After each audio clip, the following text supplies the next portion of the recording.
Hey, Brent, it's great to see you. Hey, Emily, great to see you again. How are you? Excellent. It's been a busy spring and summer. Yeah, well, and congratulations, because I think this particular brand got some great recognition from FranNet and our clients last year and at a recent awards ceremony. So congratulations. And we actually did a more formal presentation on this brand a couple of years ago, but so much has changed. And so thanks for taking some time for some updates. Personally, I am such a fan of this brand. But I don't want to do all the talking. So tell us about Premier Martial Arts. Well, you are such a fan, and so is Blair and all the FranNetters there in Oregon and California, Idaho. I mean, you could do this. I should interview you. But no, thank you for having me, and it's an honor, and we are thrilled to be partnered with FranNet and all of your candidates and entrepreneurs. And it's been a wild 2 years partnered with you, and honestly, we've just begun.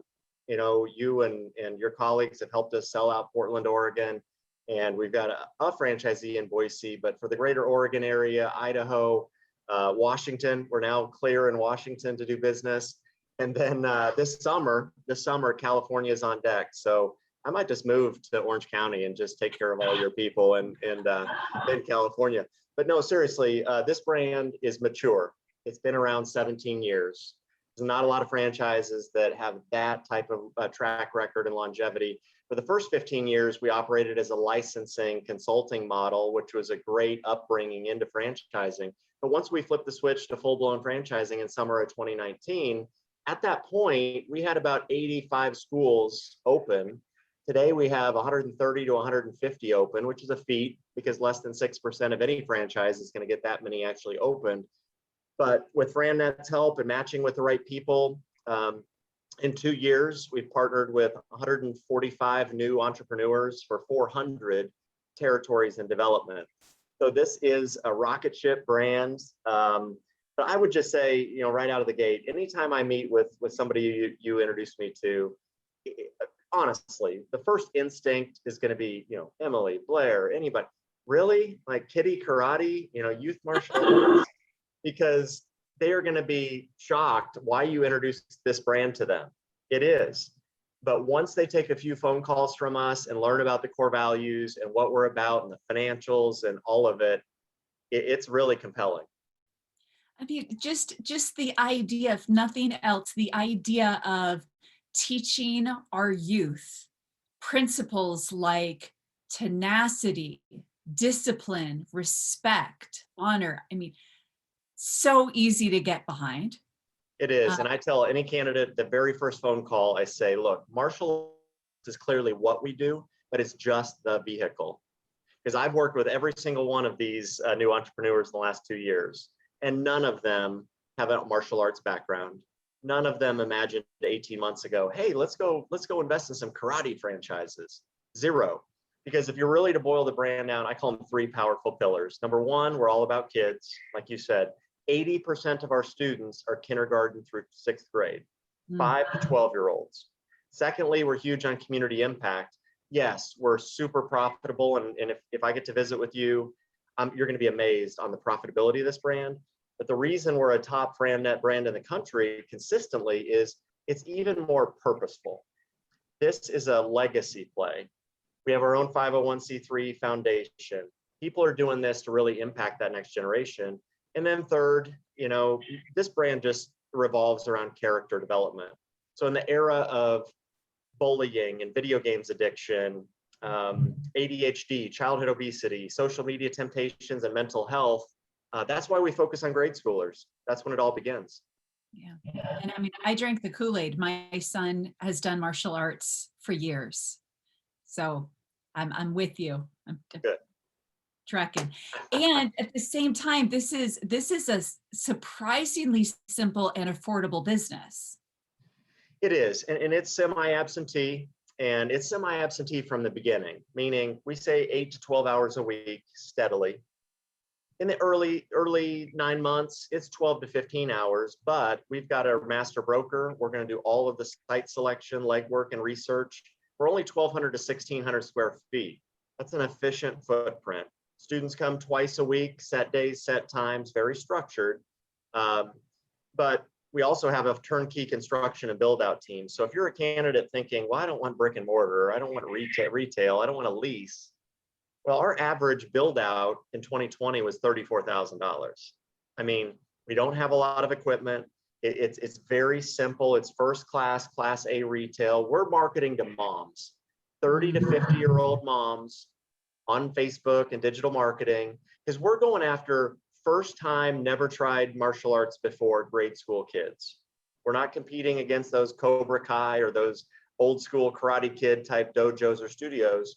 We're competing against video games and iPads and a little bit of team sports, but that's not bad. But it's simple. 2 key employees plus a handful of certified trainees. We pay them well. They stay, they're millennials, but they stay for 2, 3, 4 years. And it's really simple, partly because the systems are there. I mean, at our headquarters, been around 17 years. Our CEO has been around all 17 years, of course, but the VP has been 14 years. Amanda, the director of training and support, she's been there 7 years. We've never closed a location. That's bizarre. So Wow. even during 08, 09, during that economic downturn, we grew and we added schools. Even during the bizarre last year, it catapulted us. Wow. Yeah, you and I, we worked together and placed someone who bought multiple locations. And I believe he told me last year that Premier Martial Arts was offering online lessons or classes. Yeah, we pivoted quickly. So within 3 days last March, we did the virtual classes, which I thought, okay, how many kids are going to do karate in their living room? Like 10 or 12? It exploded. It was 75 to 100 kids nightly per school. These kids were driving their parents nuts. They needed an outlet and the parents needed a breather. So it took off. And to the point where we set the world record for the largest karate class ever. Last summer on a Saturday afternoon, we had 2,300 kids doing a class. Then the local TV stations picked up on it. I mean, it gives me goosebumps thinking of how this just persevered. We're very fortunate. But then the elementary school principals were calling our franchisees, asking us to serve as the official PE program for the whole school. So we didn't close a single location permanently. Yes, some of the states in the Northwest, California, North Carolina, New Jersey, we powered right through it. We only lost 7% of our student body nationwide. November of 2020's financials were stronger than January of 2020. So Wow. you all know, I mean, no business is pandemic proof or recession proof, but this one is as resilient as it is for 2 main reasons. One is this is categorized youth enrichment. This is not a gym. This is not a health club where members come and go. Our average student stays with us for 3+ years. I mean, that's a college career almost. Our monthly retention rate's 95 to 97%. So youth enrichment is key. When governors are trying to restrict businesses, they're not going to restrict a 7-year-old's mobility or mental health. And the 3+ year to earn a black belt was not going to be interrupted by a few bizarre months.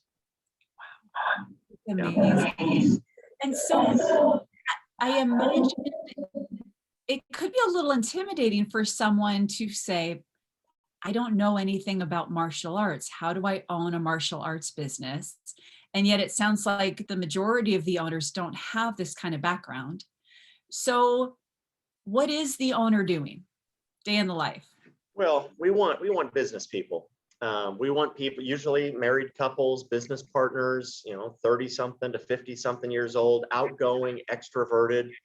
You're going to have to inspire a few millennial, young, healthy employees. They're going to take great pride in what they do. But what you just said is the number one question I get from candidates. I've done almost 1,000 first calls with entrepreneurs, and I love it because I've been in their shoes. I've been a franchisee myself with other brands. It's the number one strength, well, a strength of our headquarters, meaning we don't want you to be a martial artist. We want you to do this semi-absentee, have your fingerprints all over it, and really impact your community. So we do the job postings with you. We own instructorfinder.com, which is a resume database of 600+ martial artists that I'm sure would love to relocate to your states. We pay well, 50 to 70+ thousand. We're not paying $90 an hour or $9 an hour. We have health insurance benefits, all of that. So we're involved in the interviewing. My favorite part is any applicant to our owner has to upload 2 videos to Knoxville, Tennessee, where we're headquartered. And one's an athleticism, martial arts technique video, and one's a speaking presentation skills video, because they're going to know a lot more what to look for than you would. But they narrow it down to 3 to 4 finalists. So our training program is super robust. The staffing piece should not be over exaggerated. But what does an owner do for 12 hours a week? Well, one of the 2 spouses, I talked to a lot of spouses. We have a lot of female-led, a lot of women-owned businesses. 1 staff meeting a week, maybe on a Monday or Tuesday at a lunch hour. You'll visit your school or schools 1 night a week for 45 minutes. That's really all you need to do, because you're going to see different kids and families on a Tuesday versus a Wednesday. The owner is the face of the brand to the families, to the parents. Your staff is going to be the mentors. They're those role models to the kids. But it's very simple. It's all on our CRM, our private Facebook group. We have cameras in the school that you can check in tonight at 6:15 on your cell phone. So it is so simple. I often get candidates ask me, what's the catch? Like, what am I missing? Is this too good to be true? And I say it's not, but we're just getting started in Washington and California, and FranNetters are keeping me very busy. Awesome. Awesome. Well, thank you for being behind such a powerful brand that does so much good, not only for the business owner, but for the community. And thanks for taking some time to share the latest and greatest with Premier Martial Arts. And I would just conclude to say, you know, our tagline is we're empowering lives through martial arts. This is about empowerment. It's back to the next generation. And, you know, one of our other slogans is no kid sits the bench. You know, parents, I mean, if parents are listening to this, you know, by age 11 or age 13, is your child going to be an elite athlete? Or are they going to make a high school sports roster? 90% will not. And that's who we're focused on. It's not high school and politics and playing time. It's a lifestyle and it's a tribe, and it is very powerful. So I would love to visit with your candidates anytime. Thank you, Brent. Thank you so much. You know, I'm a fan, and I so appreciate you and what this business is doing for people all over the country. You betcha. Thanks, All Emily. right. Have a great rest of your day. Take care. Okay, bye-bye. Bye.